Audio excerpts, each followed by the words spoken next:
ndị Igbo na-ekiri anyị na mba ụwa niile, anyị ekelela unu. Ọ bụ Kpakpando ka ị na-ekiri nke tata anyị na ofu nwafọ Igbo ji amamihe ya wee na-achịkọnata Igbo n'otu dị iche iche bụ ya ka ị na-ekiri ugbu. Ana m ekwu maka Evangelist Elliot Ugochukwu Uko, founder Igbo Youth Movement, bụkwara secretary ya bụ odeakwụkwọ Eastern Consultative Assembly nakwa deputy secretary Igbo Leaders of Thought. Ya na ya ka anyị chọrọ ịmata ka ọ dị n'ala Igbo ugbu a. Onye isi, biko, nke mgbe anyị chọrọ ịmata ịgbago mbọ ụfọ ka a ga-esi ndị ọchịchị anyị n'ala Igbo na ndị ụmụnne anyị na-achọ maka Biafra ga-esi wee nwee udo, wee weta ihe a na-achọ. Ugbu a ndị Naịjirịa kagbugoro Biafra, ya bụ IPOB, a na-achọ onye ndu ndị IPOB, ya bụ Nnamdi Kanu. Kedu ọnọdụ ndị ndu ndị dịka unu? Kedu ihe ọzọ? Kedu ihe a na-atụ anya? Kedu ihe bụ echiche unu ugbu a? Ndewo, achọrọ m ibido by ịkọngaleti gị na-akwado gị Kpakpando ka mbọ ị na-agba disseminating information maka na ọdụrụ fele ọlụ ị na-alụ dị mkpa, ọlụ ị na-alụ bara uru. Ana m ekpele ka Chukwu na-agbaghị ume na-ayọkwa ndị mmadụ dị iche iche ka kwado na nnukwu ọlụ ka ị na-alụ. Amen. Having said that, ajụjụ amara November asaghị maka na ife na-emefu bụ ife anyị nwatụrụ anyị maka ndị a na-akpọ oppressor, ndị na-emegide mmadụ, ndị na-akpagbu mmadụ. Ị ga-eri dị nwụfe ọfụma mara ifefa ga-eme, onye ọbụla mara ifefa ga-eme na obodo gọvanọ n'ọzọ egbe kafa ga-agba anaghị egbe agaba agba fa bilivu na a ga-eji egbe wee gbarie eziokwu. Ọ gịnị na-ese tupu anyị kpanwuo nkata anyị ga-aghọta ife na-ese? Ife na-ese na bụ na etu esi wee ke Naijiria rụrụ mma na strọkchọ Naijiria bụ okike nkegbu, ọchịchị nchigbu na ndị be anyị, ndị ọdịda anyanwụ be anyị, ndị Eastern Nigeria be anyị nọ, ndị ọmalite anyị ọwụwa anyanwụ be anyị anụwa Eastern Region. Ekere Naijiria wee kedo anyị ya, kegide anyị, ke anyị eriri abanye na mmiri, nyebe anyị na anị, zọdo anyị ọkpa n'elu. Ndị ahụ kegburu anyị, kedu anyị a na-egoli na agụlị na veji baa ndị Igbo na ndị be anyị atọgo na ịtọrọ atọ. Ndị okenye be anyị emeli ife n'agha egwu bụ afọ arụ ife a na-akpọ trauma of defeat of January 1970. Fana tolerate dat mmegbu enwe, mana ụmụazị amụrụ ọfụ kurite fa na-ajụ nna fa kedu ebe ụrụ na mgbe ekere local gọọmenti si etu a, ke steeti si etu a, kedu ife Jigawa ga-eji nwee 78 local governments. The entire Southeast niile enwere 95 local governments. Kedu ife m ga-eji na exam nwee 120 amaghị ebe admission asị na cut off the Bible 130, onye mgbago ugwu Hausa nwee 10 enye admission. Kedu ife a ga-eji nwee fraudulent census ndị ugwu si na vakaghị n'ọchịchị? Ọ bụrụ eziokwu, mana eje mee polio, tụnye ụmụaka polio n'ọnụ, abịa na Anambra atụnye about 100 and something thousand children under 5 years. And then Sokoto is never were double Anambra population. Atụnye only 20,000 children. The census figure, the bogus are fraudulent. Can even reach my own worker will be when you have one local yellow, Bomaka Yashu, or Nako Yellow. Omaka is never airport. It was a Canadian rumba. On the next, getting majority next open. You want just so good and G. Pa, Stavana Aristotle. What you do? Ade back and structure of Ajo. Ndị okenye ndị be anyị gboo fụrụ ife a na-eme na-eti Rotimi Williams fa, Anthony Enahorofa, Chief Abraham Adesanya fa, Tunji Braithwaite fa, ndị be anyị fathers yo na-eti mkpu si restructure conference national council na-eti mkpu ndị ji sie ike na ya ekwe na ma eme through justice na ma enweta justice na ma enwekwuti na ma ekwe na-eto ava kekpere anyị ka ọ ga-adịgide kwada na ma ekwe. Ọ bụzi ebe na-ese ụmụazị be anyị begide akwa restructuring ndị ugwu ju awụsị oke na machozi nọ na Naijiria. Dịka isi kwuo ụmụaka ọ dị mma na-achị kọwara gị ife na-ese okwu ọ dị mma because na ndị ilo ndị oppressor defamarụ mana ya twist okwu kama deceive ndị mmadụ. Ife na-ese okwu bụ na a na-ebe akwa na-eti mkpu ka ekegharịa Naijiria n'ife a na-akpọ restructuring, ka emeghị throne equity and justice ka eme throne fair play ka edozi obodo ka itiri John na-egro at their own pace ka eme obodo etu ọ dị before the war ndị a na-achịchigbu mmadụ jisie ụfọdụ n'ike na va ama ekwe ka ha restructure ya bụ na-eso okwu abazie fọm ndị oppressor n'ụwa malọma na-etwist okwu nọ ndị corruption is fighting back nọ ndị lose the election nọ fa na sponsor agitation ife niile aba asị fama omemie ka ọ deceive ndị ọcha ka ọ confuse ụwa fama na the structure Nigeria n'ụwa ama bu edifice Nigeria fama na the structure ga collapse fama na the structure is not working na 32 states cannot pay salaries fama na 18 states are owing pensioners. Farmer and the states, the cripple. Farmer and the structure of Fakelo. They carry will make Nigeria grow. They carry Kebundibo. Ebiro Quebec State on the 27th of May, 1967. Go on to 12 states. Or go on by proscribe the regions. Create 12 states. If what you make here, get nine handy Ojubu support in the southeast minority, eastern region minorities. Or what you make here. Then the subsequent state creations don't want to reduce the neighbor to my in case I go out to the supplementary council go on to work 12 states 7 and what of blowing bonia. So Nibo want to say go on work 12 states. Well Nibo here now 1 out of 12 states. Nibo was there the reason Nibo to minority. But then Nibo 1 out of 12. That's wickedness. Man see humanity to man. Nigeria waiting to see over chair to another each generation of people to me accept after all I believe they will accept it. Farmer on a new generation of Gabia, Nakano.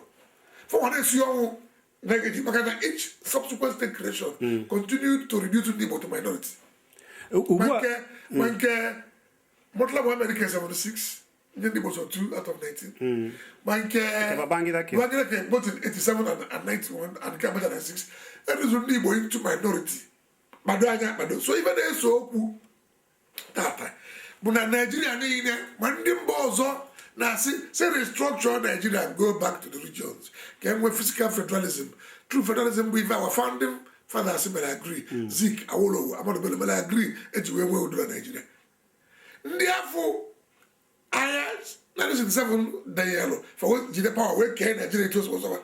We can not get low tata. Actually, can do say Nigeria for my their worldview of conquest. Wafani ne but never conquer. For they were their religion, for never conquer them but chifa. Don't do chifa. All their worldview. All that worldview, for the way conquer Sokoto. Tia flag, the Sokoto Sokoto, conquer Uni, the TSM, conquer that worldview, can that show. It conquer the whole Nigeria, Jiba Onyo Abuna, Tata, all for president, for Jivanine, Mahami, my police, my DSS, even everything. Their politics is a process of conquest, conquer and dominate. So, Fabro had a democracy. And fair quarrel. Now, can you say Nigeria? Onya before they so. Oh, you now fair quarrel. Got a structure Nigeria. My home was by the was here, you were in a match of April. About Nandi Airport, got a structure. Nandi actually have blow forever. Therefore, Singa Biafra. So, it is what you have for my. I'm going to where I structure Nigeria since. Those days of my. I know there. Regions. I bet you have no very kind of that. Oyisi ewe ihe ọzọ mpụtara ndị ọchịchị ugbu a na-ekwu na IPOB ndị Biafra bụ ndị ọgba ya ndị terrorist unu ikpewe machia ha mana ha kwukwara sị na ndị Fulani a na-egbu ndị Igbo na-egbu ndị Naịjirịa n'ebe niile na ọ sọsọ alụ ka ha na-akwa kedu oge ị nụrụ nke a kedu ka esi fụta ya abụ na ndị IPOB bụ terrorist on the buy ya complain Avu na TV ebe Minister for Information Lai Mohammed na UK na asịsị na ndị IPOB na-akwụsị ndị mmadụ n'ụzọ taxi efa na ndị Igbo niile na iso mbili na Igbo enwere ga ebe bụrụ ndị IPOB jide ndị mmadụ na mba ha anaghị ejikwa ma egbe na minista jezie n'obodo Igbo ezesibe asị nọlụ ekili ebe ọ na-asị asị ka ezi ka person respecting the minister or respecting the government asị minista ha na-asị mere ọ dị difficult for Nigerians to respect the government. IPOB abụrụ terrorist onye ọbụla mara abụrụ nọ na ndị na-achọrọ ka ya restructure Nigeria mebiri sọmụ ndị be anyị na-agbalụfe odibo ka e were egbe gbalie ụmụaka ọmụ nwa South East governors be your governor even who were meetings, several meetings. Chairman of South East governor about Dave my and kept money. Bomb money I will meetings. For some become one man. You're not unless my work what elder either Professor Ben Mabeze, Morbo, Archbishop Antonio Binda. Guffer, I bought Archbishop Binda Bono Jerome. I wasn't problem. He graciously agreed. Flew in from Lagos. More Nandi. Now Professor Benwapeze meets here the South East governor. For I could say this agitation, Nandi, whatever. And I put agitation, even cause for agitation or Nandi for agitation to stop. The reasons give back to the agitation. The government gave me address. That's okay, never mind. No, I never consider structuring. We see. Now this is CBD. Never going to structuring genuinely back to the regional format. Now, what's that station? New Professor Ben Wabeze, who's 87 years old. The governor was quite Golia. Sometimes good. Now, this is about Yama Pussy station Tata. Yaga spawned you to any in the way to put the Aviabucha before, not London. The young will order you to very near about the of state. No one in. Now, neither does have you be there of a fancy Abdasolia where they're meeting now. Now, you have so simple now the kind of Johnny about station of Pussy. For work, say okay. Now, within a week or two, I am making fight. But I say, all you lose your leaders of IPOB. Can we be meeting? I ain't in what's I meeting. In fact, Professor Ben Wabeze, where you're not, you went up. Say, I never look at the restructuring of former get you back to the regions. If we're going to push agitation, not the kind of water.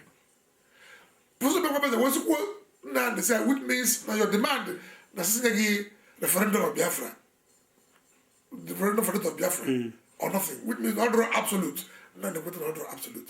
And then they communicate the governors ago. The demands, not the kind of POB, they have both sides put an order absolute. And then you meet again. A back I know. To buy me to say again. Some people on the car, I'm sure, because Abramu, or the same company, they go Abuja, the give Abuja like here. So before it is there for second meeting, I was able. Because they are podcast, no Python dance. It is about the carbon here everywhere. For change is a plan of the Nigerian government. So no one's able to get anybody here. But was able to look at I want to man didn't know how. Man near. And what if you tell me to bever, if I ever want to bever, you done like I didn't do. So if I run now, working with also the Southeast governors, more, Professor Ben Wabeze, on the kind of Gabagia, because so I want inside the room. I see all the aides of the governors, so the governors, the more, and Nandi, a prof. So what else? Even like all this and I can not say that the way. Manana knows all Jews or Carlos in a canon no longer. All Jews or Carlo, Agutan, the shocked. Now, ask one what is a Carlos actually destroy him. Oh, Balloon, he will eat back Jigino, corruption charge, and we will governor. You know, I chose it to India yourself to the APC government. Ozzy, he was exonerated the military. I'm not going to see more India to the army and the national Nigeria. Can wear rapid ban a baby. Can what if I don't know where for? Can you want to go on a Britain?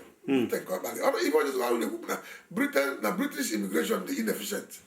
Now, this year, one of the Malaysia by Britain and the immigration hammer or impossible. I in London, the Columbia as a teenager in the 80s. And what I hear is about London, Kavana.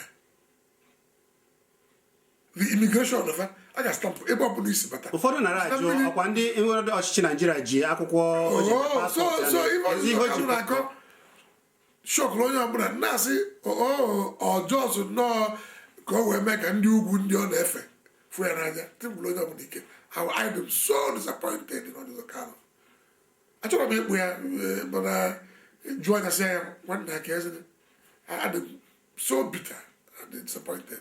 Makana onwe ka omelo nobody shocked. Because na if want to money member buga ozopata ndi ami.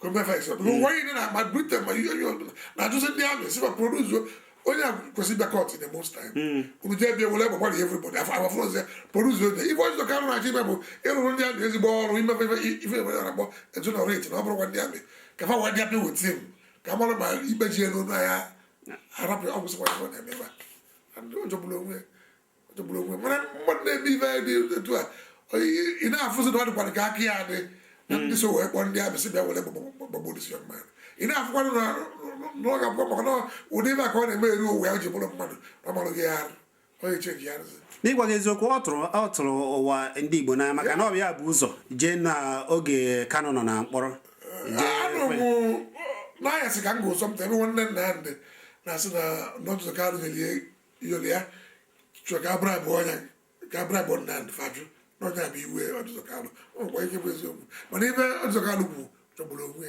ọdị na arụdị sinadị aka so back to event na fakọ anyị wee na-echezi ka second meeting ka nna ndị duruzie leadership of IPOB meeting with the governors prof na-ayọ mmụnyọ si nna ndị ike ka eto no down this agitation facing restructuring na-ayọ nna ndị kwa ụbọchị mụ na ya na-akpa na phone nna ndị nye m assurance na ebidoro ha restructuring no prof be nwa beze ka ya na-akwanyere ugwu maka nna ndị na-akwanyere prof ugwu pụrụ iche because anyị mara prof ameji ya ezu afịa omeji ndị Igbo zụ afịa ọ na-achụ 90 years old ọ na-azọ ịbụ vice president oso na ndị vice na bụ Igbo leaders mụ na gị mara ebe a na-achọ bụ vice president so prọfesọ ndị ya so anyị wee explicit confidence in Prof. Bekwabeze so nwee otu nna ndị wee kweta si na ebido na restructuring ọgwadị aka nọ ọzọ anyị fụrụ bụ a na-akpọ m na phones na na-enwe amod cars afụsị ebu na moto na-agbada amod cars 6 after 9 mile ebere na-afịọ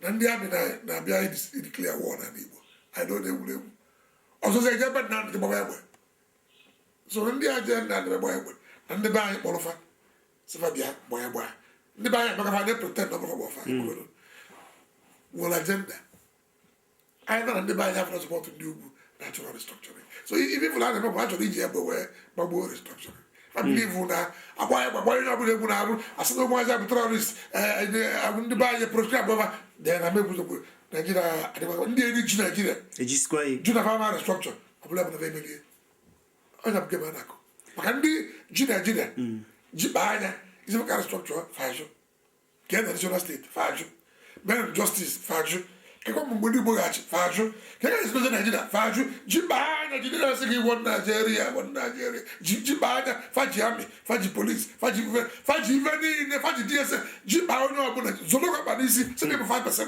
n'Igbo oru ji kpaa anya ka restructure fajụ ime fesen dị amịsị gbaba egbe fa na-agbabụ ka e were egbe wee gbagbuo agitation gbagbuo restructure gbasa ebe niile ka fajidekwa na jebe fajide kekpa onye ọbụla tụọ anyị nga anyị bụrụ orufa gbada na be very play out now how do you ma egbe afa gbara ma buzuga agitation mụ na anyị mara ọdụ possible now agitation bụ very n'obi imeji ịgụpụta speech ndị political abụọ imeji ya possible in fact ọ na-adị m ka iwe na-ewezi ụmụazị maka nọ m ground na Igbo ụmụazị na-akpọ ọmụ nza fasị mba ọga Eliot anyị atụsịkwa ife atụrụ atụ na Nigeria so ọ na mbụrụ election ga-ezikọ anyị ma ndị kpọrọ ndị amị bịa gbaa egbe emetelie because ọ na-adị m ka iwe na-ewezi ụmụazị ka ga-enwe very low turnout at election ife ọ na-adị m ka ya maka na ndị ụwa niile nwere sympathy ebe nna sọbụ ndị be anyị na-aghọtabụrụ ebe nna ndị na-eme ebe a gbazị mezife aghọta na ebe nna ndị na-eme dị deep nọkwara ịzọpụta anyị n'olu oruru anyị na-agbara odubo anyị na Nigeria ndị ilo oyibo si were egbe gbagbuo ihe mgbe and then omegwe ndị mmadụ ghọta na tupu ejebe kpebie ka eje gbagbuo ya ọ dị ka enye gị ife ka ọ narụlie ọjụ maka ọ bụrụ na o kwere narụlie amasị ka eje gbagbuo ya amara m ịghọta ebe ha kpebiri jee bie ka eje gbagbuo ya ikpe na atara ego ọjụ eji wee sizie na mgbagbu ebe ọ bụrụ ịchọrọ ịna ego na ka onye nke ọzọ na-eme ịchọrọ ịna ego na mgbe anaghị egbu ọ ife ndị mmadụ na-afụzi na adịbere ihe na-eme ndị be anyị nwezie fet ọnụ ebe nna ndị nọ mmanụ ịzọpụta ndị Igbo ndị be ahụtazie na onunu anyị dagwa n'ime 1970 dị very deep maka ndị Igbo danye n'onunu na July of 1967 ka egburu agụ iro 66 51 years ago ndị Igbo danye na nnukwu onunu political pit and that is on the 51 years later. No, I can't. Our own political, so political leaders get like a politician. I don't think you do the man they depend more and more. Everyone has some come over. Problem the band but now so political leaders. But the one day I will have about this young man. I have only given. Go is in our company this year. I guess not now. I don't think you need to only you have to go on there, we have one line.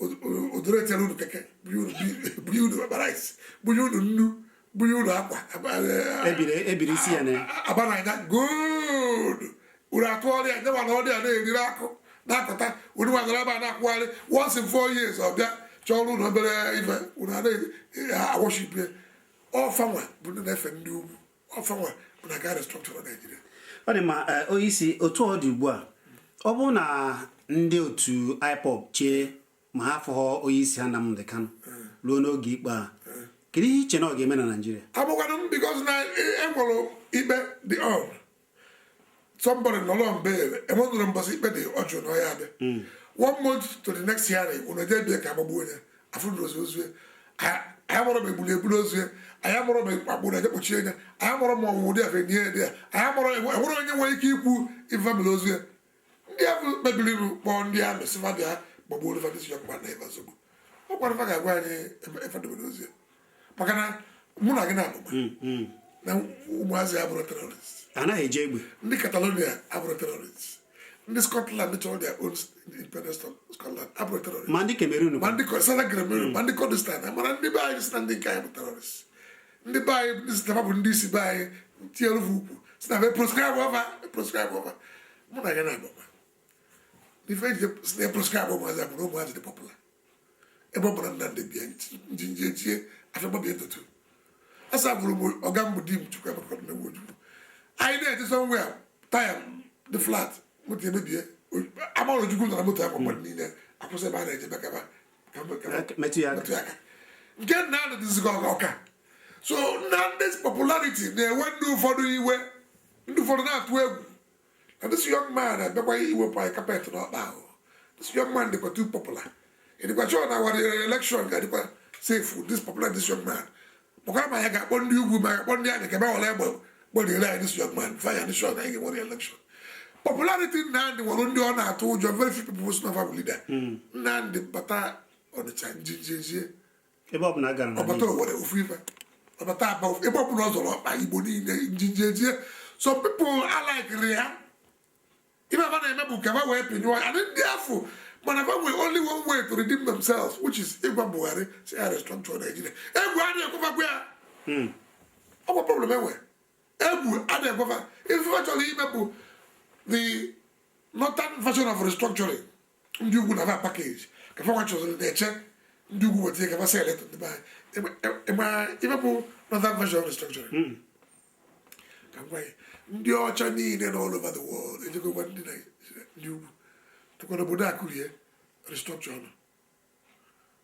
against their will reluctantly ndị ugwu pụtazi na restructure kama na their own version which is 36 states say about the bone of contention mụ na ya like na ọ ga-adịkwa etu ọ dị ifrọ dị ya na the 774 local government not only na ọ ga-adịkwa etu afọ dị ndị amị unelected soldiers si wee kee ya no na afa ga-adịzi independent dị autonomous. Look at the autonomy. Fabra was just speaking as House of Rome. Fabra was even do good. Then the American people now get involved with more powers to the states. Now get this military constitution, the material. Now get me amend. What was there some items on the executive list here that the states. Good. Take that they both concurrent and residual. Get what was there some more powers from the center in the states. Then I grant the state police. Then I assist some states to mine their minerals and pay tax to the center. Then they shout Eureka with restructure. Mananka, but farmer on now, I'm saying that their world view will conquer. Farmer conquer dominate. Oh, yeah, their world view. That is their world view. History, see Timbuktu, Ghana Sokoto, no Nukwos, Bidaga, Nubaga, conquer India for the Nachifa no Tata. So their world view about democracy. Give one, give a camel can see. But what if I'm faka conquer Zodoga, Shibaki forever? That's their world view. That's for infidel. That's the worldview. That was supposed to be ever. So this is their version of restructuring. Go for the bani, they go follow over themselves. Now you new goose cover market to the bani can do what a word of now can look at that. Very painful because even the people know all your work. Okay, better the institution had a band, well, did it more, had a soldier, did it more violent. Farmer or I'm going to do the go use to Chibuti, but now this is not that much. The only restructuring your work going back to the regions. 1960 or 1963 constitution. The regions were the only independent constitution. States are the one state that is under the regions. Regions are more for units. And two are that is the first public. The funniest thing, the greatest irony, the paradox of that, nowhere. Bundesliga everyone Nigeria, unless remember that true federalism. I'm not going to say even if I want to get independence, unless there was true federalism. Now each region got along with it. Then, the someone new was that. See, the natural is very important. Is your way. No, this unitary central structure. Which about that? So the problem now, but new where the own version of restructuring, like let's say political actors in the buy, and political actors in the buy will shamelessly buy it. Basically, then isi gị na ndị Southwest na-eme nzukọ na-emego nzukọ ha sigokwa na ọ bụ na ahaziri Nigeria ka onye ọbụla je na-ahazibe ya na farmer election 2019 yes farmer even about Ibadan declaration ka I was a meeting of eminent leaders of Nigeria na chamber to Williams chaired by Professor Bengo ndị onye isi ndị afọ na about Chief Ayo Adebanjo na invite na BNJ nkata mụ na Kaliamaka ife nemenu bụ onye ọbụla ma na ndị ilo bụ ndị ugwu anụ bụ ndị oppressor na-achọrọ ka restructure Nigeria na ba ga-ada ba ga-fail source of Nigeria niile chọrọ ka restructure ma ndị Middle Belt ma ndị Niger Delta ma the oppressed minorities of Northeast and Northwest the Christian communities fara ma ọkụ mmụọ ndị ọbụla chọrọ ka restructure ndị oppressor are now bụkwa minorities ka no na ba na-eji egwu kwa onye ọbụla egwu na-arụ so the ebe Nigeria you know go back to the format our founding fathers agreed go back to the regions through fiscal federalism ebe nwere ifunu nweta onye wole na-ekwu ya region ndị a na-agba egbe agbatara ya n'egbe mụ na gị na-agbafunu 2 weeks ago Fabian Igbo gbaba egbe ọgwụ ya chọka gbogbo Nnamdi ọgwụ ya si na proscribe gị ọgwụ ya si na terrorist group ọgwụ ya gbagbusie ụmụaka ma na Aba ma na Ngwa ma na ụmụahịa ma ndị fasịfa ṅụọ mọdụ wọta ma ndị agbara ọtọ humiliate ya ndị be anyị niile na-agba anyị egbe ọgwụ ya question ị ga-ajụfa bụ famesịa nke anụwa ọwa ọkụrụ ọkwụsịkwa the agitation ka ezi fọtụfa ga-eme maka ya famịa bụ last resort all over the world and they use military force to crush agitation as last resort. Now, if we apply the last resort, question was agitation on the band will continue the soldier. Grizzly also come again, like to the nuclear bomb. The only thing for anybody to say atomic bomb now, because the other and they use as last resort. Come and apply it. They tell you the back would be good land. The back was the agitation. Now, for both ego oil, ego money Eastern region, they can be a very Dalofa, and the coward, the very gear, the Fanago, right? Question of Munaga from Munadia. Obulu, and the agitation continue. I said, guess what it was on the game because we can't remember the worst. The truth of the matter, but their attempt to avert restructuring by Abraham work. So, if we would tell Udo and Nigeria. Restructuring Nigeria back to true fiscal federalism, anchored on regional autonomy. It was before the war, First Republic. So also, you guys on Nigeria. Even they will so much and whoever they move on the bitterness and the hatred. Who was the primary school tata about Nigeria as a Mageva man? ka na-eto ka iwe fa na-ekuro. And what if you get never believe one Nigeria again? The army have more advisors. They are deepening the hatred, deepening the division, deepening the bitterness on Avamaro for our advisors. This is the one they have already. No, they structure. Therefore, I'm not going to put Nigeria by and clear the state. Believe what I have, then they'll fall in love with Nigeria. First, how can they believe that? Only that we were already, since they got Nigeria, that's okay. And we'll never force Nigeria to fight for their own independence. It is how do you think about no, this is 360 degrees, 4 in love, but that's not Nigeria. Is that possible? Even there were who can buy the US for the Slavic, I chose in Nigeria. So if I draw Muslim again, do you believe the new world require structure?